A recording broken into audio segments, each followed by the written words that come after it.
95% ready na raw ang Commission on Elections para sa eleksyon 2025.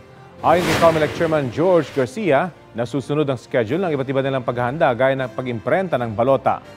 Nasa 45 million na ang mga naimprentang balota, katumbas ng 60% ng mahigit 72 million ballots na gagamitin sa eleksyon. Nakaluwag daw ang COMELEC sa ballot printing matapos iurong ang Bangsamoro Parliamentary Election sa October 13.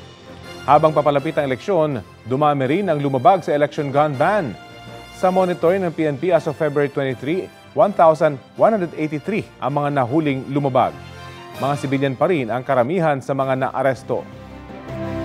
Meron din nahuling tig-7 pulis at sundalo at 6 na taga-ibang law enforcement agency.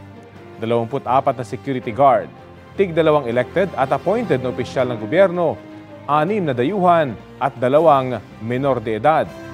1,177 armas naman ang nakumpiska ng pulisya.